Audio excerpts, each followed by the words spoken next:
जैसे ही शाम ढलती है, गांव के बच्चे हंसते हैं, घर लौटते हैं, अनजान हैं उस विसंगति से जो उनकी दुनिया में रेंग रही है। एक सूक्ष्म बदलाव।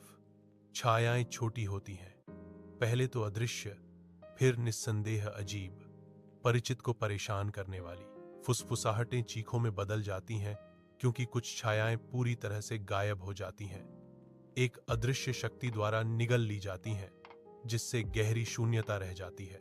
चिंता जंगल की आग की तरह फैलती है। ग्रामीणों के चेहरे डर से बने होते हैं, क्योंकि वे नामुमकिन का सामना करते हैं। शाम की हवा डर से भारी हो जाती है। सिकुड़ती छायाएं गांव पर उतरने वाले अज्ञात आतंक की अग्रदूत हैं। गांव की धुंधली रोशनी में सिया की आंखें जिज्ञासा से चमकती हैं, क्योंकि वह देखती है कि परछाइयां गायब हो जाती हैं। अपनी नोटबुक और मशाल लेकर वह युवा दृढ़ संकल्प के साथ घोषणा करती है, छायाएं बस ऐसे कैसे गायब हो सकती हैं। अपने बालों में लाल रिबन बांधे हुए सिया का सिलहूट जंगल की ओर जाते हुए देखा जाता है। जरूर कहीं न कहीं एक बड़ा रहस्य छिपा होगा। सिया झरने की ओर बढ़ते हुए कहती है, जो रोमांच के लिए तैयार है। तारों से सजे आकाश के नीचे सिया एक जंगल में कदम रखती है, जहां परछाइयां नाचती हैं और हवा काफी ठंडी हो जाती है। पेड़ों से गूंजती दूर झरने की आवाज सिया की यात्रा में एक अजीबोगरीब सिम्फनी जोड़ती है। प्राचीन पेड़ उसके ऊपर मंडराते हैं, उनकी गांठदार शाखाएं अंधेरे आकाश में कंकाल भुजाओं की तरह पहुंच रही हैं। पत्तियों में एक सूक्ष्म कंपन दौड़ता है, घने पत्तों के माध्यम से एक मूक चेतावनी सरसराहट। सिया रुक जाती है। ठंडी हवा में उसकी सांस धुंधली हो जाती है, क्योंकि वह जंगल की रहस्यमय चेतावनी को महसूस करती है। ऐसा लगता है कि जंगल अपनी सांस रोक लेता है, सिया के अगले कदम का इंतजार कर रहा है, क्योंकि वह अज्ञात में गहराई से कदम रखती है। रात झरने के जंगल को घेर लेती है। उसकी आवाजें सिया के दृष्टिकोण को छिपाती हैं। एक पुरानी टूटी हुई लकड़ी की केबिन छाया से उभरती है, जो जंगल में एक भूली हुई अवशेष है। पेड़ झोपड़ी के सामने प्रहरी की तरह खड़ा है, बिना छाया डाले प्रकृति के नियम का उल्लंघन करता है। सिया रुक जाती है, उसकी सांस गले में अटक जाती है, क्योंकि नामुमकिन दृश्य उसकी समझ में आता है। उसका दिल धड़कता है, दृश्य की अजीब शांति के खिलाफ एक उन्मत्त ढोल। सिया के मन में एक आशंका जागती है, क्योंकि वह केबिन को टकटकी लगाकर देखती है।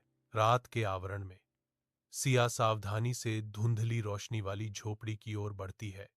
हवा प्रत्याशा और बेचैनी से भरी हुई है। एक आदिम वृत्ति भड़कती है, देखे जाने की भयावह अनुभूति उसकी रीढ़ की हड्डी में सिहरन पैदा करती है। सांस रोककर वह घूमती है, उसकी इंद्रियां तेज हो जाती हैं। घने छायादार जंगल को स्कैन करती है।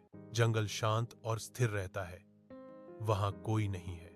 अत्याचारी अंधकार उसकी अकेलेपन को बढ़ाता है, जिससे वह छाया और अपनी इंद्रियों पर सवाल उठाती है। झरना दहाड़ता है, उसकी आवाज चांदनी रात में जंगल में एक आदिम चीख है। सिया कठोर खड़ी है, उसका चेहरा कच्चे आतंक का एक कैनवास है। चांदनी जंगल के फर्श को रंग देती है, सिया की छाया को उजागर करती है, और एक और गहरा आकार जो स्पष्टीकरण को चुनौती देता है। असंभव छाया खींचती है, एक मूक शिकारी जो बस दृष्टि के किनारे से परे दुबका हुआ है। उसकी आवाज कांपती है, जंगल के डर की सिम्फनी में खोई हुई। वह किसकी छाया है? रात के आवरण के नीचे जंगल का झरना गरजता है, उसकी धुंध हवा में भारी लटकी हुई है। एक अदृश्य छाया स्याही जैसी कालिमा में हिलती है। एक शांत शिकारी जाग रहा है। पास की एक झोपड़ी का दरवाजा खुलता है, इसकी बकवास जंगल के संगीत के माध्यम से कट जाती है।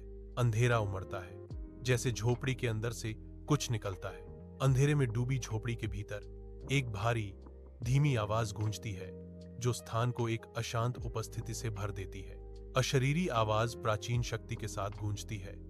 जो छायाएं गायब हो गई हैं, उन्हें वापस लाने की कुंजी आपके पास है। सिया शब्द हवा में लटके हुए हैं, भाग्य से भरे हुए। सिया की आंखें चौड़ी हो जाती हैं, उसकी पुतलियां कच्चे डर से फैल जाती हैं, क्योंकि आवाज उसकी उपस्थिति को स्वीकार करती है। जंगल, जो कभी एक शांत दर्शक था, अब सिया को पहचानने और बुलाने लगता है। सिया उसका नाम, एक अचानक वजन पुष्टि करता है कि उसकी गहरी आशंकाएं अब भयानक रूप से वास्तविक हैं।